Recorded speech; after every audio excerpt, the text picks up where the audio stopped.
नमस्कार, आप देख रहे हैं एक्सपोज इंडिया। आपके साथ मैं हूं पराग गुप्ता। खबरों की शुरुआत करेंगे, लेकिन सबसे पहले एक नजर हेडलाइंस पर। कश्मीर मुद्दे पर विदेश मंत्री सुषमा स्वराज ने पाकिस्तान के पीएम नवाज शरीफ को दिया करारा जवाब। कहा, कश्मीर को पाने का सपना कयामत तक भी नहीं होगा पूरा। कालाधन रखने वालों को पीएम मोदी ने फिर दी चेतावनी। कहा, 30 सितंबर तक करें काले धन का खुलासा, नहीं तो जेल जाने के लिए रहें तैयार।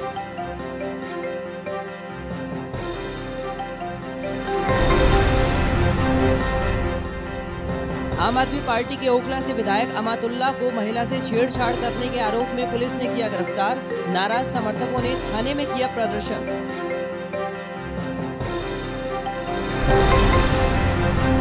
आम आदमी पार्टी के विधायक अमातुल्लाह की गिरफ्तारी पर पीएम मोदी पर केजरीवाल ने साधा निशाना। कहा, मोदी जी ने आम आदमी पार्टी के एक और विधायक को कर लिया गिरफ्तार।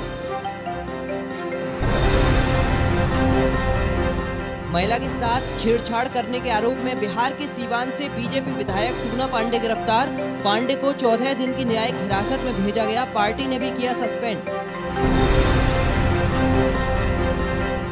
भारतीय वायुसेना के लापता AN-32 विमान का अभी तक नहीं मिला कोई सुराग। मौसम साफ होने के बाद तलाशी अभियान में तेजी। इस विमान में 29 लोग सवार थे।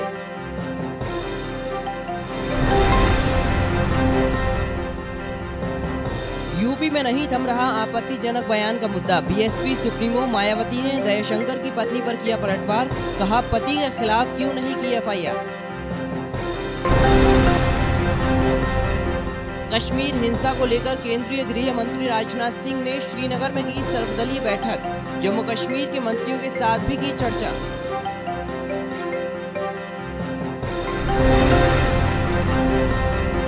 ओलंपिक के लिए चुने गए wrestler Narsingh Yadav dope test में हुए फेल। नाडा के डीजी ने की पुष्टि। यादव की जगह किसी और रेसलर को भेज सकता है भारत। एंटीगा टेस्ट में भारत जीत की ओर। वेस्टइंडीज को 243 रन पर ढेर कर भारत ने दिया फॉलो ऑन। उमेश यादव, मोहम्मद शामी ने झटके 4-4 विकेट। पाकिस्तान के प्रधानमंत्री नवाज शरीफ के कश्मीर लेने वाले बयान पर विदेश मंत्री सुषमा स्वराज ने करारा जवाब दिया। साथ ही कहा कि पाकिस्तान का कश्मीर लेने का सपना कयामत तक भी पूरा नहीं हो पाएगा। आतंकवाद को पाकिस्तान द्वारा इस खुले प्रोत्साहन के पीछे पाकिस्तान का एक खतरनाक दिवा स्वप्न है कि एक दिन कश्मीर पाकिस्तान बनेगा। पाकिस्तान के प्रधानमंत्री नवाज शरीफ ने स्वयं ये बात कल कही है। पूरा भारत एक स्वर से वजीर आजम पाकिस्तान को ये बताना चाहता है कि उनका और पाकिस्तान का ये दिवा स्वप्न कयामत तक भी पूरा नहीं होगा। संपूर्ण जम्मू कश्मीर राज्य भारत का एक अटूट हिस्सा है। जमीन के इस स्वर्ग को पाकिस्तान कभी भी आतंकी नरक नहीं बना पाएगा। बीएसपी सुप्रीमो मायावती ने लखनऊ में प्रेस कॉन्फ्रेंस करते हुए बीजेपी सरकार पर जमकर निशाना साधा। साथ ही बीजेपी को दलित विरोधी करार दिया। दलितों के प्रति जिस तरह का घिनौना कार्य शासन में प्रशासन की शह पर और वहां के पुलिस अधिकारियों के सामने खुलकर किया गया है, तो उसका जबरदस्त विरोध मैंने संसद में और संसद के बाहर भी काफी पुरजोर तरीके से किया है। और जिसकी वजह से ही फिर पूरे देश में दलित समाज काफी हद तक एकजुट हुआ है और फिर इन्होंने खुलकर वे सामने आकर तथा निडर होकर अपनी बात रखने का साहस भी किया है, जिसकी वजह से अब पूरे देश में बीजेपी का असली दलित विरोधी चेहरा सामने आ गया है। इसके साथ ही दुख इस बात का भी है कि श्री नरेंद्र मोदी ने इस घटना के विरोध में अभी तक भी एक लफ्ज नहीं बोला है। बीजेपी यूपी विधानसभा चुनाव के लिए अपना कुनबा बढ़ाने में जुटी है। रविवार को बहुजन समाज पार्टी और समाजवादी पार्टी के कई नेता बीजेपी में शामिल हुए। भारतीय जनता पार्टी के पक्ष में उत्तर प्रदेश में लहर चल रही है। सपा बसपा में भगदड़ मची हुई है। 2017 में उत्तर प्रदेश में भारतीय जनता पार्टी 265 से अधिक विधायकों को जिताने के संकल्प के साथ संघर्ष कर रही है और मुझे पूरा विश्वास है कि उत्तर प्रदेश की विधानसभा में 2017 के चुनाव में हम कम से कम 265 जीतेंगे और अधिक से अधिक 403 जीतेंगे।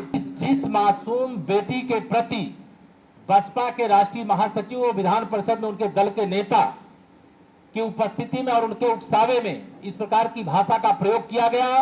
बहन मायावती जी अविलंब उनके खिलाफ कार्रवाई करें, उनको बसपा से निष्कासित करें।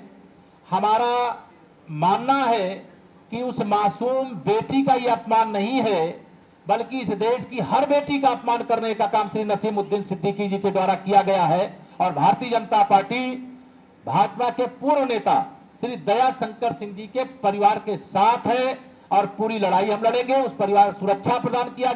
जब एक युवती ने देह व्यापार के दलदल में जाने से इनकार कर दिया तो फिर क्या हुआ? क्या है यूपी के गोरखपुर की एक लड़की की दास्तान? देखिए इस रिपोर्ट में। पहले प्यार से वो अपने घर ले गई, पहला फुसला कर करवाना चाहा देह व्यापार, जिस्म नहीं बेचा तो बंधक बनाकर करवाया बलात्कार। बिस्तर पर बेसुध पड़ी युवती, शरीर पर जले के जख्म और आंखों में खौफ का मंजर। ये तस्वीर है यूपी के गोरखपुर की रेलवे स्टेडियम कॉलोनी में रहने वाली युवती की। इस युवती का जुर्म सिर्फ इतना सा था कि उसने ऑर्केस्ट्रा में काम करने से इनकार कर दिया। बस फिर क्या था? जिसे वो मौसी बोलती थी, वही मौसी उसकी आबरू की दुश्मन बन बैठी और न सिर्फ उसका सामूहिक बलात्कार करवाया, बल्कि प्राइवेट अंगों के साथ साथ पूरे शरीर को भी गर्म चिमटे से दाग दिया। बोला कि डांस करने के लिए, बोले हम ठीक है डांस करना तैयार हो जाएंगे, हम डांस करेंगे, हाँ जैसा आप लोग कहेंगे करने के लिए वैसे। हम ये सब इसलिए बोल रहे थे अगर हमको कहीं डांस करने के लिए ले जाएगा भी तो हम वहाँ से भाग जाएंगे। हम ये सोच के हम बोल दिए थे। बोले कि ठीक है, तो वो क्या बोलते, तब हम ये बोल दिए तो ये सब जला दिए। कई दिनों तक जुल्म सहने के बाद युवती को जब मौका मिला तो उन दरिंदों के चंगुल से बचकर वो अपने घर पहुंची और अपनी आप बीती घर वालों को सुनाई। सुनकर सब दंग रह गए। रानी ले गई। क्या कहे, कौन है ये रानी?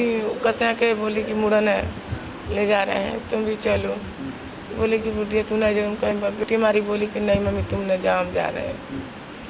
नरेश मेरी बेटी के लेकर चली गई। हम कोई कॉल नहीं, परसों भेज देना, लेकर चली आना। हाँ स्विच फोन लगाओ थे, स्विच ऑफ। पीड़ित युवती की हालत नाजुक होने पर उसे अस्पताल में भर्ती करवाया गया। फिलहाल डॉक्टरों ने उसे खतरे से बाहर बताया है और हमेशा की तरह पुलिस कार्रवाई की बात कर रही है। मुआयने में उसके शरीर पे जगह जगह खरोच के निशान पाए गए हैं, जो लगभग 5 दिन पुराने हैं और हीलिंग की स्टेज में है। साथ ही वो पूरे शरीर में जगह जगह जो है दर्द की भी शिकायत कर रही थी।